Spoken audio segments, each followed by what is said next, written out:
हम्म। तो हम लोग आ चुके हैं एक और वर्ल्ड कप एनालिसिस में, जो कि होने वाला है जर्मनी का एनालिसिस। वर्ल्ड कप में जर्मनी कैसा करेगी? पिछले साल की बात करें तो नॉकआउट से बाहर हो गई थी। और जर्मनी जर्मनी सुन के यहाँ पे शिखर को हंसी आ रही है। अगर हम बात करें तो जर्मनी की टीम जो है बड़ी बड़ी टीमों को डिस्ट्रॉय कर चुकी है, 4 बार वर्ल्ड कप जीती है। ब्राजील को इन्होंने एक बार 7-1 से हराया था, तो वो इनका टॉकिंग पॉइंट रहता है हर साल का, कि जर्मनी से जब आप नहीं एक्सपेक्ट करोगे तब वो काफी अच्छी परफॉर्मेंस करके देते हैं। आज हम इनके टीम का टैक्टिकल ब्रेक डाउन करेंगे। परफॉर्मेंस क्या है, की प्लेयर के इनसाइट क्या है, फॉर्मेशन क्या है, कोच क्या करेंगे, इन सब पे हम बातें करेंगे।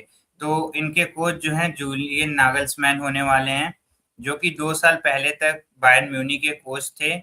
फिर बायर्न म्यूनिख में इनकी एक गर्लफ्रेंड थी जो कि जर्नलिस्ट थी, तो ये उनसे खबरें बताते थे और वो खबरें प्रेस में लीक कर देती थी। ये बात इनको पता नहीं थी, तो बायर्न ने हटाया। और उसके बाद जर्मनी ने कहा, जर्मनी ने उसी समय हांसी फ्लिक को हटाया था, जो बार्सिलोना चले गए थे। तो वहां से इनका सफर शुरू हुआ जर्मनी आने का। फिर उसके बाद ये जो है यूरो खेला इन्होंने, यूरो में सेमीफाइनल तक गए। वहां हैंडबॉल आई कुकुरेला स्पेन की। और स्पेन की जब हैंडबॉल आ गई उसके बाद से ये मतलब यूरो से बाहर हो गए, क्योंकि ये जीत नहीं पाए। अब वर्ल्ड कप इनके लिए बहुत ही बड़ा मंच है, तो वहां पे देखने वाला रहेगा कि ये टीम क्या कर पाती है। तो इसी के साथ शिखर और हम इसी टॉपिक पे बात करेंगे। कैसी लग रही, मतलब जर्मनी से आप क्या एक्सपेक्ट करके चल रहे हो? 4 बार वर्ल्ड कप जीता है, हर साल क्वालिफाई किया वर्ल्ड कप के लिए, हर जगह प्लेयर खेलते हैं, चाहे आप काई हावर्ट्स की बात कर लो, जो आर्सेनल के लिए खेलते हैं, मूसियाला की बात कर लो जो बायर्न म्यूनिख में खेलते हैं। कैसे देख रहे हो इस टीम को? हाँ मतलब जैसे तुमने अभी नाम कहा भी, 4 बार मतलब जीते भी हैं। और क्या बोलते हैं, जब इनकी बात करते हैं टीम की, और स्ट्रेंथ भी दिखती है, क्योंकि ऐसा नहीं है जर्मनी कोई ऐसी छोटी मोटी टीम की आप बात करते हैं। अगर इनका आप, अभी तो हम लोग धीरे धीरे आगे बढ़ेंगे, बात उस पर भी करेंगे, लेकिन जब आप टीम मतलब ऐसे देखते हैं तो एक चीज नजर आती है मुझे कि ऐसा नहीं है कि आपको क्या बोलते हैं एक दो प्लेयर्स के ऊपर डिपेंड हो, क्योंकि कुछ ऐसी बड़ी टीमें हैं जो कहीं पर लीडरशिप की क्वालिटी मिस कर रही हैं। कोई सोच रहा है कि यार हमारे पास ओवर डिपेंडेंसी है एक आध। हाँ जरूर, एक कुछ सेक्टर ऐसे हैं इनकी टीम में भी जहाँ पे आप डिपेंड करते हैं कुछ प्लेयर्स के ऊपर, ओवर डिपेंड भी हैं, लेकिन ओवरऑल जब देखते हैं सारे फॉर्मेट्स अगर आप देखें, यानी कि जैसे मैं बात कर रहा हूँ, डिफेंस देखिए, अटैक देखिए, मिडफील्ड देखिए, तो टीम मतलब उस हिसाब से काफी बैलेंस साइड नजर आती है। जी हाँ, सही कह रहे हो आप। और इसी के साथ अगर हम 28 मैन जो प्रोबेबल होने वाले हैं, तो अब जैसे क्या कहते हैं, मैनुअल नोयर तो जर्मनी से रिटायर हो चुके हैं, वो खाली क्लब के लिए अब खेलेंगे, तो वो रहेंगे नहीं। तो हॉफेनहाइम के कीपर है, वो इनके नंबर 1 कीपर रहते, जितने भी इनके प्रैक्टिस मैचेस और वर्ल्ड कप के क्वालिफायर्स हुए उसमें। अलेक्जेंडर न्यूबेल जो स्टटगार्ट के लिए खेलते हैं बैकअप रहेंगे। और आटी बोलू ये भी एक गोलकीपर थर्ड है, बट मेन गोलकीपर इनके बॉमैन ही रहते हैं। वही हम बात हम्म। करें डिफेंडर की, तो जोशुआ किमिच, जोनाथन टाह जो दोनों बायर्न म्यूनिख के लिए खेलते हैं, रूडिगर जो मैड्रिड के लिए, रोम जो रेडबुल लाइप्जिग के लिए, स्लॉटरबैक जो बोरुसिया के लिए, शिखर की फेवरेट टीम है बुंडेसलीगा में, रीडल बाकू, वोल्डेमार एंटोन, मार्क मैलिक थ्यो जो न्यूकैसल के लिए बहुत बढ़िया परफॉर्मेंस करते हैं। आप इनके कुछ एडिट्स देखिएगा, बहुत ही मतलब प्यारी परफॉर्मेंस है, और बारसा के खिलाफ तो बहुत ही बेहतरीन खेला था इन्होंने। और नेथानियल ब्राउन जो अंचार फ्रैंकफर्ट के लिए खेलते हैं, जहां एकिटिके के साथ खेले हुए हैं। नेथानियल ब्राउन तो दोनों की पार्टनरशिप भी उस समय काम आती थी, क्योंकि ये ओवरलैप पे रन बनाते थे और एकिटिके को पास दिया करते थे। हालांकि वो तो फ्रांस में, बट मैं बता रहा हूँ कि दोनों फ्रैंकफर्ट से खेला हम्म। करते थे। मिडफील्डर पे आए तो अलेक्जेंडर पेवलोविक, जमाल मूसियाला, फ्लोरियन वर्ट्स और गोरेस्का, जो तीनों बायर्न म्यूनिख के लिए, और फ्लोरियन वर्ट्स जो लिवरपूल के लिए खेलते हैं। रॉबर्टो आंड्रिज जिनका आर्सेनल के साथ मैच हुआ था, काफी अच्छी परफॉर्मेंस थी लेवरक्यूसन से। एडन स्टिलर जो स्टटगार्ट के लिए खेलते हैं, इनकी भी अगर थोड़ी सी बात करें स्टिलर की, तो ये मैड्रिड आने वाले थे शिखर, टोनी हम्म। क्रूज के रिकमेंडेशन पे। फिर इनको इंजरी हो गई तो मैड्रिड ने इनसे टाटा बाय बाय कर लिया, लेकिन बहुत ही बढ़िया मिडफील्ड का ऑप्शन है एकदम। बहुत क्लिनिकल पासेस रहते हैं इनके। उसके बाद है पैस्कल ग्रॉब और नेमेचा, जो है इनके मिडफील्डर होने वाले हैं। अगर हम फॉरवर्ड की बात करें तो काई हावर्ट्स आर्सेनल के लिए, लेरॉय साने जो गलतसराय के लिए भी खेल रहे हैं, क्राइस फुरकुच जो स्टटगार्ट के लिए, और निकोलस फुरकुच जो वेस्ट हैम यूनाइटेड के लिए खेल रहे हैं। वहीं हम बात करें तो बैकअप फॉरवर्ड्स रहने वाले वो टिम, थोड़े इनके नाम जर्मन है तो थोड़े कंफ्यूजिंग लग रहे हैं। क्लीन हम्म, डेनिस टिम, जो क्या कहते हैं, एक सेकंड डिवीजन की बोरेसिया की ही टीम है। बोरेसिया वन पता नहीं, कुछ अलग सी बोरेसिया की जो दूसरी वाली टीम है उसके लिए खेलते हैं। डेनिस जा उनसाफ जो स्टटगार्ट के लिए, एल माला जो चलके के लिए, और मैक्समिलियन बायर जो बोरेसिया के लिए खेलते हैं। तो ओवरऑल कैसी लग रही है, मुझे मेरा पर्सन पूछोगे तो एक यंग और एक्सपीरियंस स्क्वाड लग रहा है, जहां पे मूसियाला, जोसेफ टा, एंटोन रूडिगर और वर्ड्स की जोड़ी है। वहीं हम बात करें तो स्टीलर, निमेचा, पैस्कल ग्रॉप जैसे और बाउमैन जैसे एक अच्छे मतलब यंग ऑप्शन भी है। मतलब ओवरऑल टीम तुम्हें कैसी लग रही है? नहीं और ओवरऑल लेफ्ट टीम में तो कौन मतलब है? अच्छी है। वही वही बात है, मैं यहाँ पे मूसियाला और फ्लोरियन के ऊपर पहले आने वाला ही था, तुमने उनकी बात करी ली है। एक चीज जरूर है कि जब आप देखते हैं तो एक चीज मुझे नजर आती है टीम में कि यार सही लग रही है। 28 मैन ये क्या मतलब कंफर्म स्क्वाड है क्या, या मतलब कुछ है? ये लगभग तो बस लगभग अपनी कंफर्म है, तरफ से लेकिन है। जर्मनी की टीम अभी आई नहीं, प्रोबेबल है। अभी तो हम लोग प्रोबेबल पे कर रहे हैं, उसकी पोस्ट मैं डाल दूंगा बाद में। लेकिन नहीं ओवरऑल मतलब ये थोड़ा सा बेस्ड है एक जितने चीज भी वर्ल्ड कप जरूर है, क्वालिफायर अगर मैं और वैसे वो सब बोलूं। हुए हैं उस हाँ, हिसाब से, क्योंकि स्क्वाड तो लगभग लगभग अच्छा। इसमें रहती है, एक दो चेंजेस होंगे खाली। क्योंकि मेन टीम तो ये रहने वाली, चाहे काई हावर्ट्स हो गए, साने हो गए, फ्लोरियन वर्ड्स, पेवलोविक, मूसियाला, ये सब तो मेन मेन नाम, किमिच हो गए, ये सब तो कहीं नहीं जाने हाँ, वाले। वो तो बात है। एक चीज जरूर है कि जैसे आप यहाँ पे जरूर है डिफेंडर्स की आप अगर बात करते हैं और चाहे अटैक की बात करें, मुझे तो एक पॉइंट है। हम्म।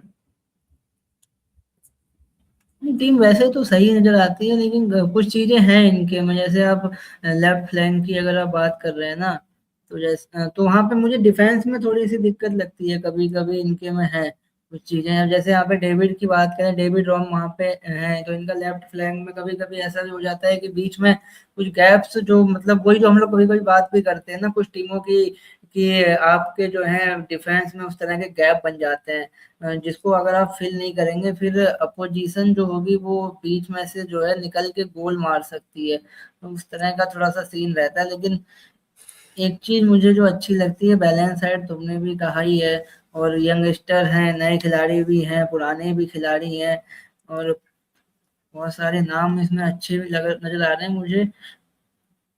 तो काफी बड़े बड़े मतलब वही है कि अच्छे अच्छे क्लब से खेलते मतलब हुए, क्योंकि हम अगर लोग। आप ओवरऑल देख लीजिए तो डिफेंडर जो है इनके पास काफी एक्सपीरियंस्ड है, चाहे आप किमिच की बात कर ले, टाह की बात कर ले, रूडिगर तो पता नहीं कब से हाँ, सदियों से एक्सपीरियंस खेलते आ तो रहे है। हैं, मालिक थियास क्लॉटरबैक। लेकिन अगर आप फॉरवर्ड पे आ जाए ना, तो मुझे यहाँ पे सबका यही कहना था, मेरा भी यही कहना है कि फॉरवर्ड में थोड़ी सी हल्की है जर्मनी, क्योंकि अगर आप किसी कारणवश काई हावर्ट्स को हटाना पड़ जाता है और लेरॉय साने छोड़ के इनके पास कोई ढंग का लेफ्ट विंग राइट विंगर नहीं है, ठीक है। वर्ड्स को खिला सकते हो, लेकिन जर्मनी के लिए वर्ड्स जो है अटैकिंग मिडफील्ड का ऑप्शन खेलते हैं, ठीक है, वही वाले हाँ, ऑप्शन है। तो अगर आप फॉरवर्ड में काई हावर्ट्स और साने को हटा दो तो पूरा आपका फॉरवर्ड एक यंग अटैक है।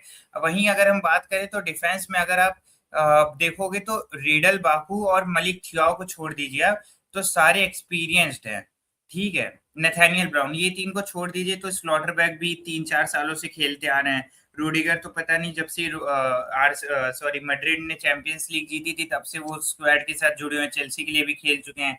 टा किमेच तो 2019 से जुड़े हुए हैं। तो डिफेंस हाँ। बहुत ही स्ट्रांग है, बट जो अटैक है वो मेरे को इस टीम का थोड़ा वो लगता है दिक्कत देता है, क्योंकि काय हावर्ट्स का किसी दिन दिन नहीं हुआ तो काय हावर्ट्स को रिप्लेस करने वाला कोई लाइक फॉर लाइक रिप्लेसमेंट नहीं, यंग है, यंग ब्लड है, अच्छा कर सकते हैं, बट प्रूवन प्लेयर नहीं है कोई इनके पास इस स्ट्राइकिंग ऑप्शन में अदर देन काय हावर्ट्स।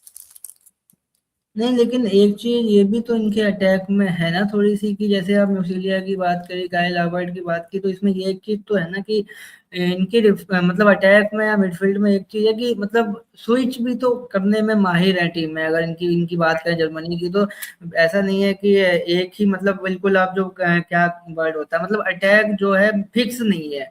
अगर मैं कहूँ तो, क्योंकि उस तरह से आप कह सकते हो। ऐसा नहीं है कि एक बंदा जो है एक ही पोजीशन पर ही खेलना जानता हो, ऐसा भी नहीं है। तो उस तरह से तो हाँ आप थोड़ी-सी मतलब दिखती है कि हाँ, हाँ। जैसे आप बात कर लो फ्लोरियन वर्ड्स, वो अभी तो अटैकिंग मिडफील्ड खेले, लेकिन टाइम आने पे वो राइट विंगर खेल सकते हैं, जैसा हमने लिवरपूल में उनको देखा हुआ है। रॉबर्टो आंड्रिच जर्मनी के लिए सेंटर मिड खेलते हैं, लेकिन लेवरक्यूसन के लिए वो लेफ्ट बैक और सेंटर बैक दोनों पोजीशन खेल लेते हैं।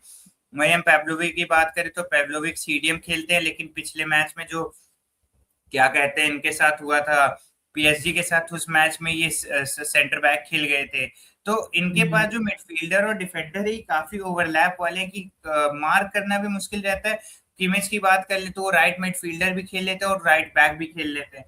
तो कोई एज सच जो है डिफेंडर और मिडफील्डर में ये नहीं है कि क्या कहते हैं स्विच ना करना जानता हूँ, बट जो फॉरवर्ड एक प्रॉपर अटैकिंग स्ट्राइकर इस टीम से मुझे मिसिंग लगता है। हम विंगर अच्छे हैं, हर चीज अच्छा है, बट काई हावर्ट्स का रिप्लेसमेंट मुझे इस पूरी टीम में कहीं नहीं दिखता है।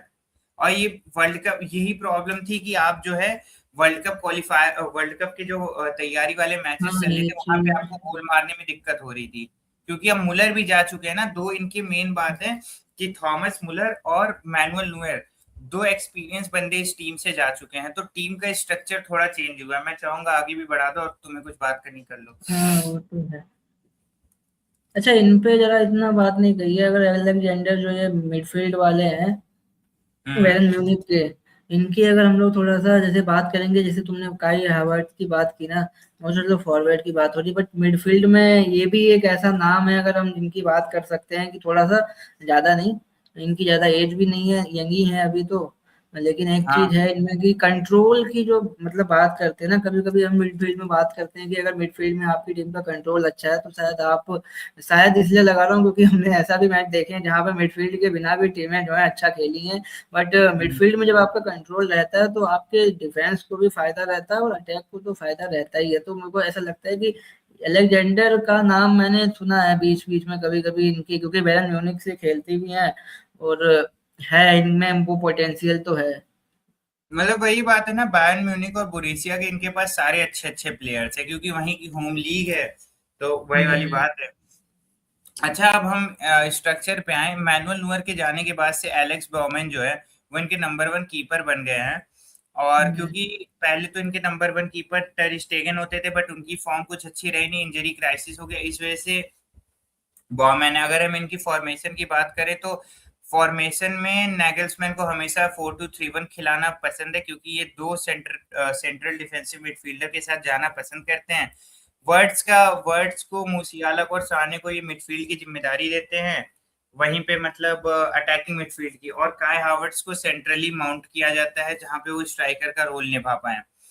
ऑल्टरनेटिव सिस्टम ये रहता है कि जैसे बीच बीच में अगर ये टैक्टिक्स काम नहीं करती है तो बीच में स्विच कर जाते हैं 4-3-3, मूसियाला थोड़ा ड्रॉप बैक करते हैं, पैव्लोविक जो है बैक पे चले जाते हैं, और मिडफील्ड कंट्रोल चाहिए होता है तो 3-4-2-1 पे ये चले जाते हैं कि बैक थ्री के साथ भी इनको खेलना आता है। क्योंकि अगर हम बात करें गोरेट्स्का की तो वो एक सेंटर बैक का रोल भी निभा लेते हैं। वहीं अगर हम बात करें कोचिंग टैक्टिक्स क्या है, तो अगर आप कोचिंग आइडेंटिटी पूछें नैगल्समैन की, तो ये काउंटर प्रेस और ट्रांजिशन पे बहुत ज्यादा डिपेंडेंट है, अटैक बहुत करना चाहते हैं, और हाई प्रेस कॉम्पैक्ट लाइन और वन ऑन वन सिचुएशन से बॉल छीनना। जब वन ऑन सिचुएशन मतलब जब आपके सामने दो डिफेंडर चढ़े हों और वहां से आपको बॉल छीननी हो, वहां पे बहुत ज्यादा ध्यान देते हैं। ये इनका बायर्न म्यूनिक में भी रोल था और यहाँ भी सेम रोल है, एकदम लाइक फॉर लाइक टैक्टिक्स है इनकी। टीम की हम्म। आइडेंटिटी देखें तो एम्बिशन तो बहुत अच्छा है, विनिंग मेंटालिटी है लगातार, मतलब जर्मनी अच्छा करते हुए आई, यूरो के सेमीफाइनल तक पहुंची थी अगर कोई रीसेंट मेजर टूर्नामेंट की बात करें। यंग टैलेंट बहुत है, यंग अटैकिंग ऑप्शन है, फिजिकलिटी बहुत है ज्यादा। एक चीज जो अच्छी लगती है जर्मनी के साथ, बाकी टीमों में इंजरी क्राइसिस बहुत होता है, लेकिन जर्मनी के साथ अभी तक साल भर में कोई major injury crisis other than Musiala हुआ नहीं है। चाहे आप फ्लोरियन वर्ड्स की बात कर लो, काय हावर्ट्स इंजरी से वापस आ चुके, वो भी लगातार खेल रहे हैं। टाओ हो गए, रूडिगर तो कभी इंजर्ड होता ही नहीं, जानवर आदमी है। केमिच तो मतलब 2020 से नहीं इंजर्ड हुए हैं प्रॉपर। तो बड़ा अच्छा, मतलब इनका मेडिकल सपोर्ट भी जो है वो भी बड़ा अच्छा है कि फिजिकलिटी बहुत है इनके प्लेयर्स के पास। सबसे अच्छी चीज ये है। हाँ, ये तो फिर एक बहुत मतलब प्लस पॉइंट हो जाता है ना कि जब आपकी टीम हम्म। फिजिकलिटी इतनी अच्छी है, तो क्योंकि आप कभी कभी चाहते नहीं है कि जो स्टार्टिंग 11 अगर आपकी बढ़िया चल रही हो, फिर उसमें आप उस तरह से चेंजेस नहीं करना चाहते हैं, ये भी बात हकीकत है। हम्म। और टीम भी बड़ी है, मतलब अच्छी है, जैसे interest in young talent development compatible team तो बहुत है। हाँ compete वो कर तो है। सकती है टीम, ये नहीं आप कह सकते कि जर्मनी में मतलब थॉमस मुलर और मैनुअल नोयर के जाने के बाद कुछ बचा नहीं। कई टीमें हमने ऐसी देखी हैं जहाँ पे बड़े बड़े लेजेंड चले जाते हैं तो टीम हल्की लगने लगती है, बट यहाँ पे वो चीज लग नहीं रही है। राइट विंगर को फ्लोरियन वर्ड्स ने अच्छा रिप्लेस कर दिया है। एलेक्स बॉमन की अब परफॉर्मेंस देखो तो नूवर से काफी अच्छी रह रही है।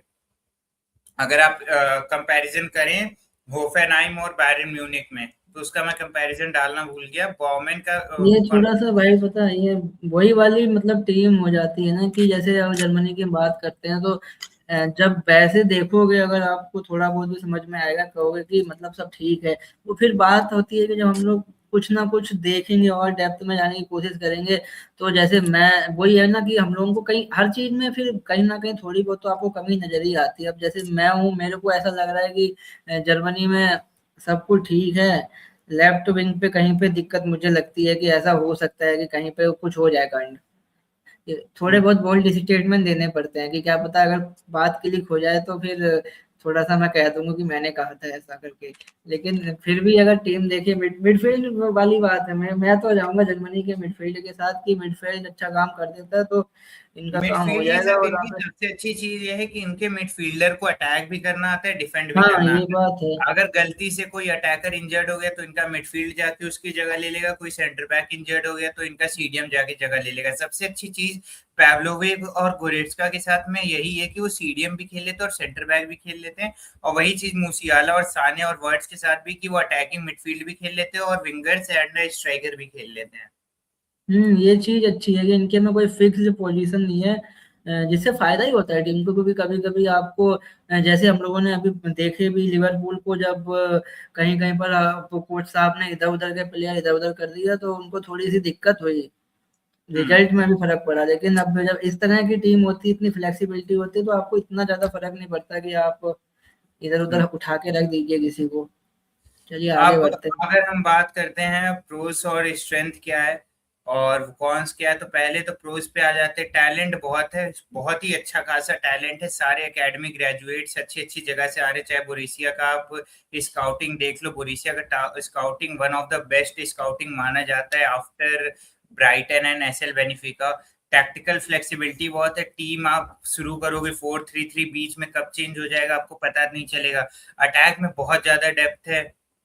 ऊपर से अगर कॉन्स की बात करें तो डिफेंस वर्नेबिलिटी बहुत है, क्योंकि अब जब काउंटर चलिए पे मेरी बात आ गई। थोड़ा सा आपका बैकलाइन एक्सपोज हो जाता है। बिग टूर्नामेंट में अब बात यहाँ पे ये है कि काई हावर्ट्स को वर्ल्ड कप खेलने का एक्सपीरियंस नहीं है, किमिच को उतना एक्सपीरियंस नहीं है। ठीक है, किमिच को है, किमिच पिछले साल बाहर हो गए थे। ठीक है, मतलब ज्यादा से ज्यादा इनके प्लेयरों ने एक वर्ल्ड कप खेला हुआ है। ठीक है, कोई ऐसा प्लेयर नहीं है जो वर्ल्ड कप 2-3 खेलते हुए आ रहा हो। ठीक है, हम्म, मुनुअर चले गए, थॉमस मुलर चले गए, जो लगातार 2014 से खेले थे। कोई एक ऐसा बंदा नहीं जो 2014 या 18 का वर्ल्ड कप खेला और वो ये खेला। खाली एक टूर्नामेंट खेला है वर्ल्ड कप और एक टूर्नामेंट खेला है यूरो। इसके अलावा कोई मेजर टूर्नामेंट जर्मनी ने खेला नहीं। नेशंस लीग मान सकते हो लेकिन वो फ्रेंडली मानी जाती है। और उसके बाद फिर ओवर रिलायंस इंडिविजुअल पे बहुत है कि मूसियाला हमारा काम करके दे दे, वर्ड्स करके दे दे काम। काई हावर्ट्स, बड़े नामों पे थोड़ा रिलायंस ज्यादा है। इंजरी कंसर्न थी क्योंकि उस समय जमाल मूसियाला, जब मैंने ये बनाया था तो जमाल मूसियाला और क्या कहते हैं रूडिगर इंजर्ड चल रहे थे, बट अब ठीक हो चुके हैं तो उनका भी स्क्वाड में नाम आ ही जाएगा मोस्ट प्रोबेबली। अच्छा, स्ट्रेंथ की बात कर ले तो मिडफील्ड पावर हाउस, जो अभी हम और शिखर बात भी कर रहे थे कि गोरेस्का, पैव्लोविक और मूसियाला जो हैं वो कंट्रोल भी प्रोवाइड कर देते, क्रिएटिविटी भी और डिफेंस भी प्रोवाइड कर देते हैं। वहीं अटैकिंग यूनिट बहुत डेंजरस है कि एक बार वर्ड्स, मूसियाला, साने, हावर्ड्स अटैक पे आ गए तो फिर उनकी गोल को रोकना काफी मुश्किल हो जाएगा। लीडरशिप बहुत अच्छी है किमिच की, मतलब बायर्न म्यूनिख के लिए लगातार वो बंदा कैप्टेंसी कर रहा है। 4 सालों में 3 बार उसने बुंडेसलीगा जिता दी। ठीक है, सेट हम्म, पीस थ्रेट बहुत अच्छा है इनका, क्योंकि इनके पास सारे लंबे लंबे डिफेंडर है तो हेडर मारने वाले, चाहे आप रूडिगर की बात कर लीजिए, जोसेफर टाह की बात कर लीजिए, किमिच की बात कर लीजिए, सब ये हेडर मारने में और सेट पीस लेने में एक्सपर्ट हैं। बट अगर वीकनेस पे आए तो जब अक्सर करके होता है कि इनके पास पेस बिल्कुल नहीं है, बहुत ही कंसिस्टेंट नहीं है पेस में।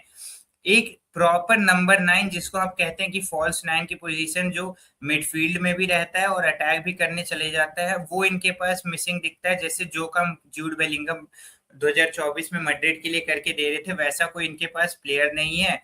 हावर्ड्स के पास वर्सटैलिटी है, बट वो जितना भी खेले हैं वो या तो चेल्सी से भी आर्सेनल से भी वो एज अ कैम या स्ट्राइकर ही खेले, वो कभी फॉल्स 9 की पोजीशन पे नहीं खेले हैं। और जब जब नैगल्समैन के सामने हाई प्रेस आती है, बोरुसिया के सामने मुझे एक मैच याद आता है बायर्न म्यूनिख का, जब हाई प्रेस करना चालू कर रही थी बोरुसिया, तब ये गोल खाए जा रहे थे। ठीक है, और वही वाली यूथ इन बिग स्टेजेस, मतलब बड़े मैचों में नहीं एक्सपीरियंस है इनके प्लेयरों को वर्ल्ड कप में, और इस कोच को भी नहीं एक्सपीरियंस है। मजे की बात तो ये एज अ कोच इनका ये पहला वर्ल्ड कप होने वाला है। तो वो वाली बात है कि अब वर्ल्ड कप में ये कोच कैसा करते हैं ये देखने वाला रहेगा, बिना बड़े नामों के। क्योंकि वहां तो भाई देखो, यूरो में टोनी क्रूज थे, थॉमस मुलर थे, मैनुअल नोयर थे, तो आप वहां तक पहुंच गए थे सेमी तक। बट उन तीनों के बिना ये टीम कैसा करती है, और नए कोच के साथ ये देखने वाला रहेगा। अगर की प्लेयर्स की बात करें तो Jamal मूसियाला, Florian वर्ट्स, Joshua Kimmich, Rudiger, काई हावर्ट्स, और यही सब प्लेयर रहने वाले हैं जिन पे आपकी निगाहें रहेंगी। और देखते हैं कि कहाँ तक ये जाते हैं, और क्या ट्रॉफी उठा पाते हैं कि नहीं, पांचवा स्टार आ पाता है, छठवां स्टार आ पाता है कि नहीं। पास तो जीत चुके हैं। हाँ, कोई बड़ी बात नहीं है, आ भी सकता है, नहीं भी आ सकता है, बहुत सारी चीजें हैं। चलो खत्म करते हैं, काफी मतलब हम्म, डिटेल में बात हो गई, और जो रह गई थी वो इस वाले यहाँ पे हो गई है, आखिर के जो बचे हुए टाइम था। हम्म। क्या लगता है मतलब कितने परसेंट दोगे चांसेस के हिसाब जर्मनी से? का मेरे को यार, नैगल्समैन मेरे को सबसे बड़ा जो प्रॉब्लम लग रही है, नैगल्समैन बिना एक लीडरशिप के, किमेज को छोड़ के किसी के पास यहाँ पे एक्सपीरियंस नहीं है बड़ा टूर्नामेंट खेलने का, रूडिगर और किमेज को छोड़ के। ठीक है, टा का भी ये पहला वर्ल्ड कप होगा, पैब्लोविक और वर्ड्स का ही पहला वर्ल्ड कप होने वाला है, क्योंकि वो लेवरक्यूसेन में प्रॉपर वर्ल्ड कप नाम रहता था। लेकिन 2023 में जब जावी अलोंसो बायरन लेवरक्यूसेन आए, तब जाके फ्लोरियन वर्ड्स का नाम आगे आना चालू हुआ। ठीक है, काई हावर्ट्स हम्म। का 2021 से, मतलब कोई ऐसा प्लेयर नहीं है जिनके बारे में आप कह लो कि अरे हाँ, इसको तो वर्ल्ड कप खेलने का, बड़े टूर्नामेंट खेलने का एक्सपीरियंस है। तो अगर इस चीज को ओवरकम कर लेते हैं कि बड़े स्टेज पे इनके प्लेयर क्लिक कर जाते हैं साथ में, और नैगल्समैन जो है एक कोई ऐसा तोड़ निकाल लेते हैं कि प्रेशर ना फील करे, तो ऑब्वियस सी बात है ये टीम नॉकआउट तक तो जा रही। पिछली बार राउंड ऑफ 16 से पहले ही बाहर हो गए थे, बट मेरे ख्याल से जो है ये टीम सेमीफाइनल जाना डिजर्व तो करती है। और मुझे लगता है ये सेमीफाइनल में मतलब जाएगी, अगर बहुत ज्यादा इनको दिक्कतें ना हो तो।